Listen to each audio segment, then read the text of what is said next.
every way.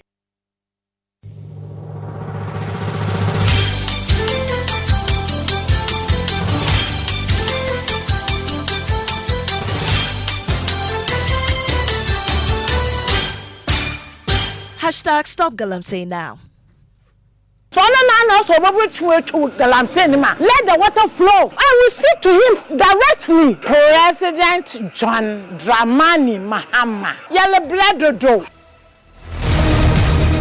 Hello, good afternoon and welcome to the Midday News. Is live on Joy 99.7 FM, hits 103.9 FM in Accra. We are also live on Love 99.5 in Kumasi, myjoyonline.com, and affiliates in all 16 regions of Ghana, including Akpini FM Kwando, Kitawon FM Saboba, ATL FM in Cape Coast, Space FM Takwa, Gaskia FM in Techiman, and Radio Sangmali in Wa. Live on X Spaces, Facebook, and YouTube. The Midday News is supported by Petrosol, Platinum Energy, Energizing Dreams. This afternoon, member of Oral Preparatory Committee charges the Attorney General to be fierce with prosecutions this year, as he says people are losing hope in the NDC's Operation Recover All Loot. When we're going to fight corruption, you should fight it from the top. So you should take the high-profile cases. Yes, you should pick the big ones, the prominent ones, and move with speed, because people are losing hope.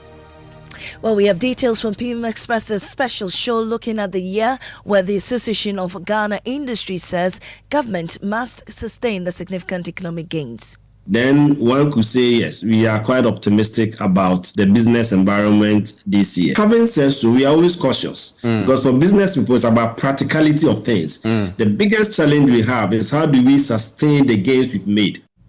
Also coming up this afternoon, prices for fuel at Goil falls to its lowest since 2022 as the second market leader reduces prices for the second time this pricing window. Top police chiefs, traditional leaders and senior government officials assemble at police headquarters in Accra ahead of maiden historic Asantehene Otuofo Setitutu II's visit to the Inspector General of Police, Christian Tete Yauno. We're live at the police headquarters for the latest. As Joy News is learning, the meeting features a high-level meeting on security matters in Ghana. We will get you reactions from some drivers as well. Now, President John Mahama pledges to review single spine salary structure and receives backing of labor experts who describe the current system as outmoded and unfit for purpose. The single spine salary structure is long overdue to be taken out, replaced with a more 21st century response. We have details of that coming up shortly in sports. Former Ghana FA President Kwesi Nyantakyi backs the inclusion of foreign-born players into the Black Star squad for the 2026 FIFA World Cup. And also Ghana Fire Service still under fire as lawyer and host of Newsfile Samson Ladi Anyanini calls for dismissal of head of public relations of the service over comments he made regarding the assault of a journalist. If this officer is still at post, that should be our bigger worry. That he is deemed qualified as a public relations officer for a public institution. In politics, Kennedy Japan's campaign team dismisses attempts to link him to perceived failures of the previous NPP administration, insisting he was not part of government and should not be held accountable for its shortcomings. Was he part of the cabinet? The cabinet was made up of ministers who, together with the president and the vice president, who laid economic policy, political policy, social policy, and decided everything in this country. He was not part of it. Well, details of these and more with me, Maame Esi Nyamekye Thompson. This is Joy News, independent, fearless and credible. Please stay.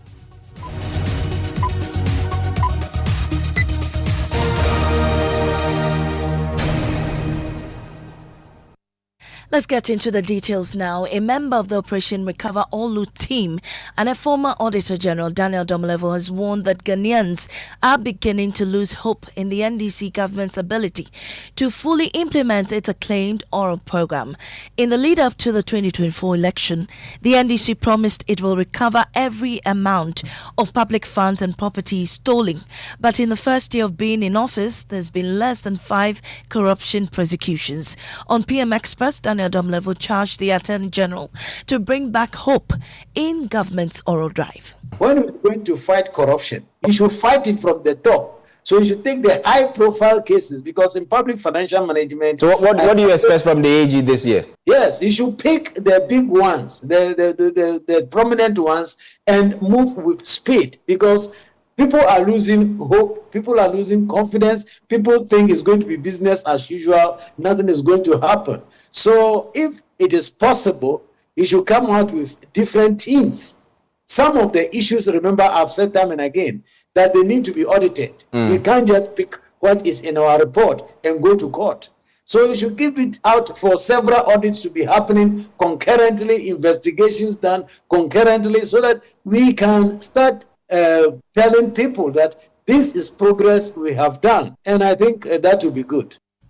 Daniel Domelevo is also calling for a change in laws and policies to effectively boost the country's anti-corruption fight. We hope to see a lot of progress, especially towards recovery of monies looted, and not just the recovery, but also prevention of the same offenses going on. We can't be mopping the water on the floor as you pour more on the floor. The president must, or the government must move quickly to pass the Conduct of Public Office Holders Act, which regulates some of the behaviors which are unbecoming of public office holders.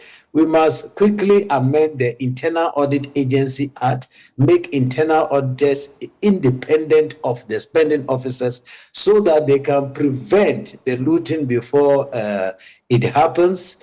I'm also hoping that they should come out with, and I saw this in the Constitutional Review Committee, their report, and I was very happy.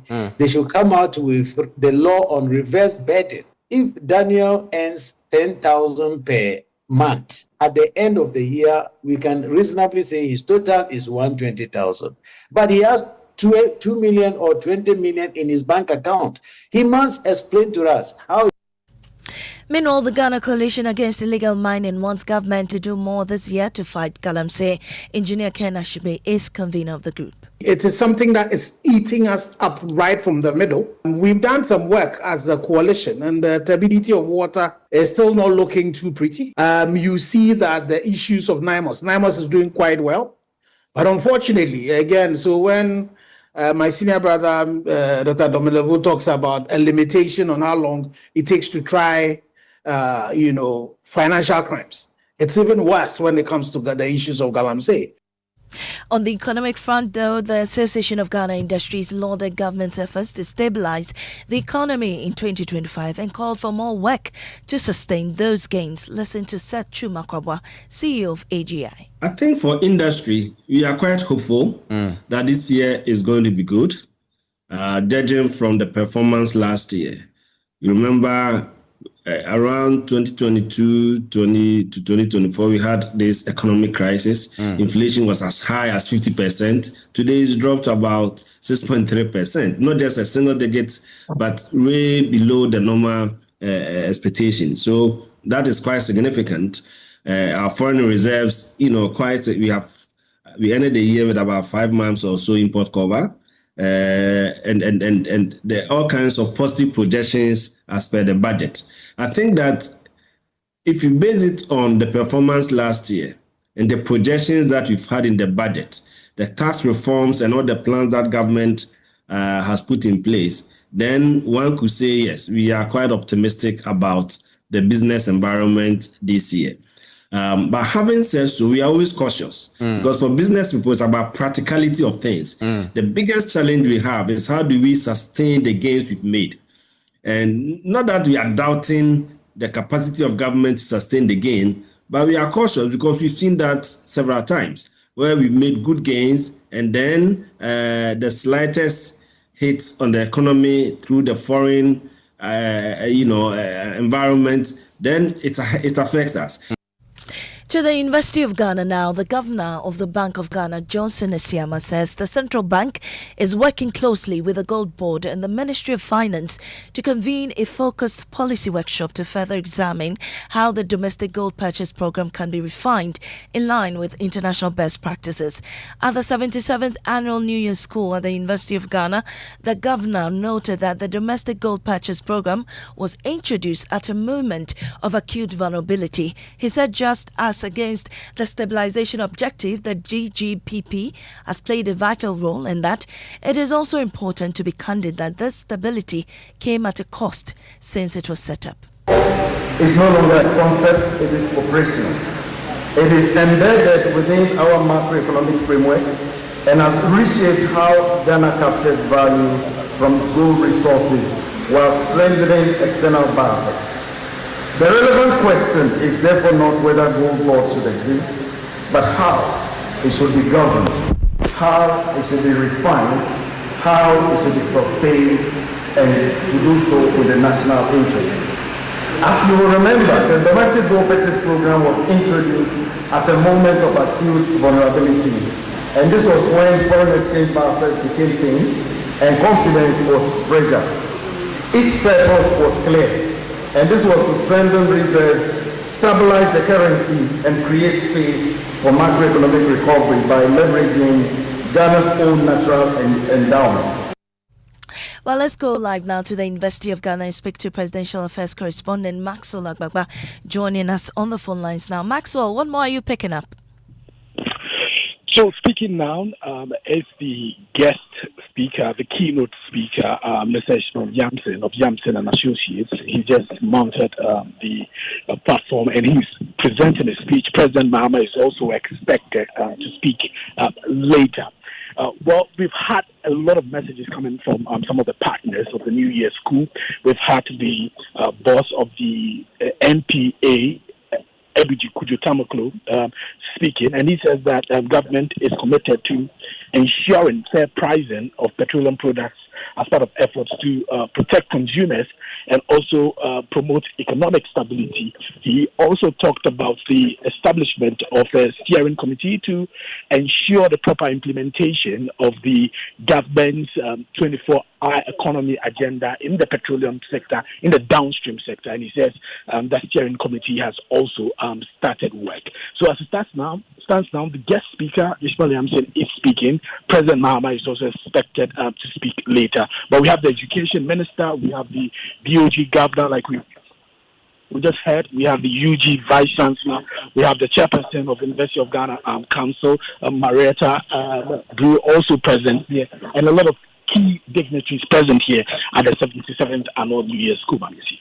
Thank you very much, Maxwell. Now, GOIL has reduced fuel prices at its outlets across the country, effective today, marking the first time since 2022. Petrol is selling below 11 cedis per litre. The Chamber of Oil Marketing Companies has earlier projected a price reduction across major oil marketing companies in the first pricing window of January 2026, attributing the expected decline to a sharp drop in international petroleum product prices and the recent appreciation of the Ghana cedi. GOIL reduced the price of a litre of fuel to 11.99 last week before today's further adjustment. And Fatal Bayaga is in the studio with me with more details on this. So, Fatal, prior to this morning, what were the prices at the pumps at GOIL and what is the exact price now? Maame, GOIL, once the market leader earlier today, made a major move by reducing fuel prices at the pumps, selling petrol below 11 cedis for the first time since 2022. Maame, in 2020, for instance, GOIL sold Super XP at 10 cedis 95 pesos per litre and Diesel XP at 14 cedis 50 pesos per litre.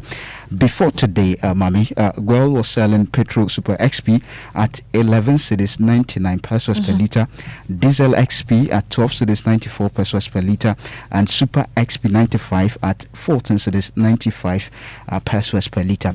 But these are the latest figures as of now, and it takes effect today.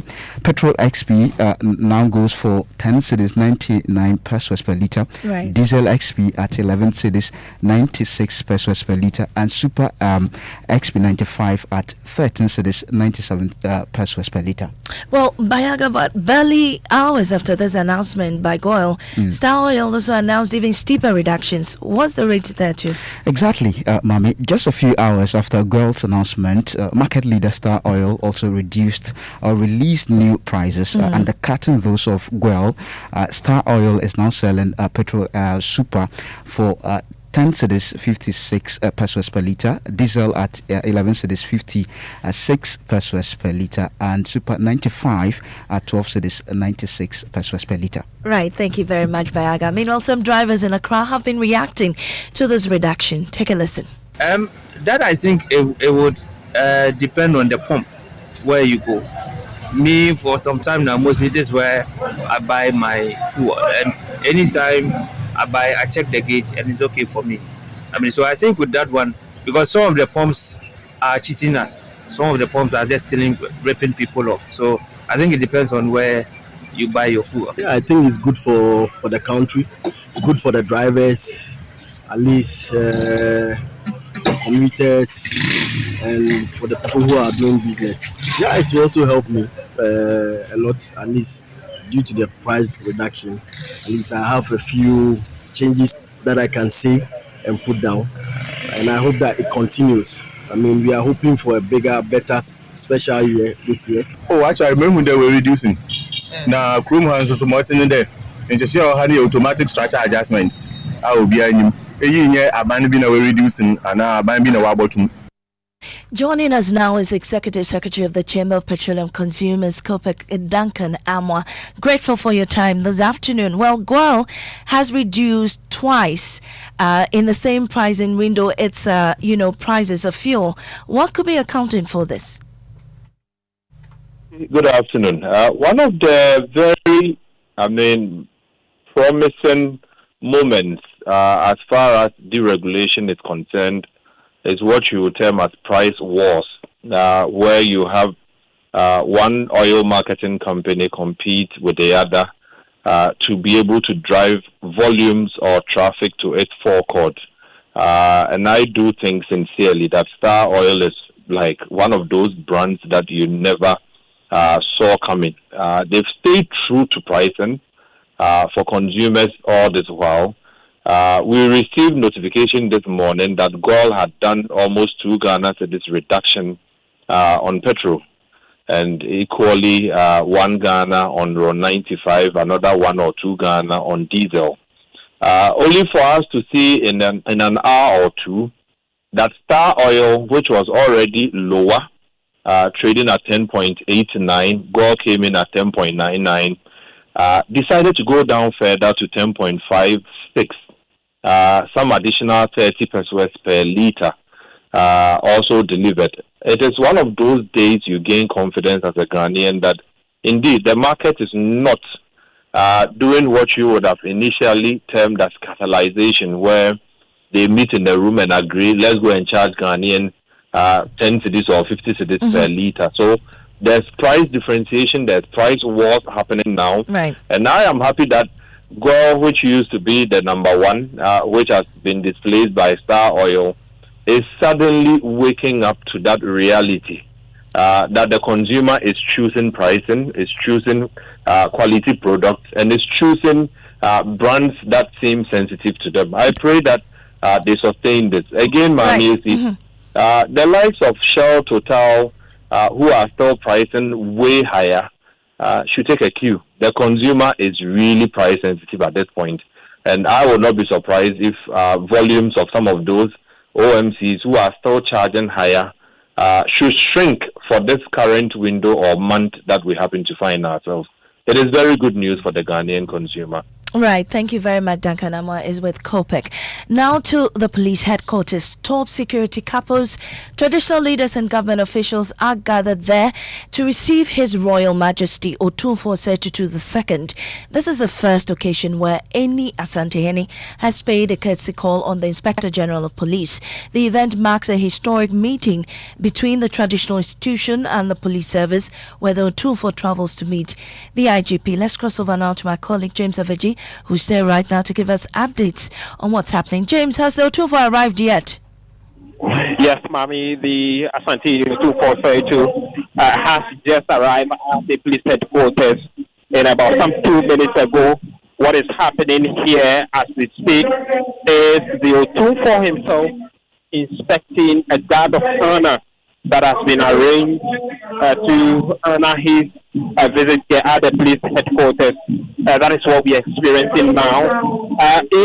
Among the dignitaries are top police security officers, including former Inspector Generals of the Ghana Police Service, former IGP Okompoelu is here, David Asante-Apiato is here, as well as other former IGPs, including former COPs of the Ghana Police Service, are all here. Traditional rulers are all gathered here. We expect that in the next few minutes, the IGP himself, after the Otunfo is done with the inspection of the Guard of Honor, will give his welcome address, after which we will hear from the Otunfo himself in that distinguished official address, and then the public event will come to an end. We know that the two sides will then proceed into a top-level security meeting behind closed doors, which will involve the Otunfo himself, the IGP, as well as former IGPs on very sensitive issues of security concern to the country. Well, James, do we know the exact reasons that Asante is paying the visit to IGP? Well, that has not been officially stated as we speak. Officials within the police service, as well as around the Asante, have been very tight-lipped on that. All we know is that they would have a security meeting. But of course, we're looking forward to the official speech of the Otunfo himself to know why it has become necessary to mark this historic event of him coming down all the way from his kingdom, Kumasi, in the Ashanti region, to visit the IGP, the first in the history of the country. Thank you very much, James Aveji from the police headquarters here in Accra. You're still listening to the Midday News on Joy 99.7 FM.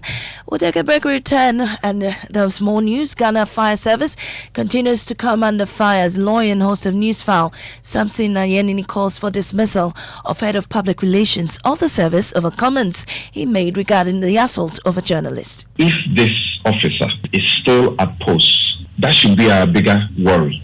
That he is deemed qualified as a public relations officer for a public institution.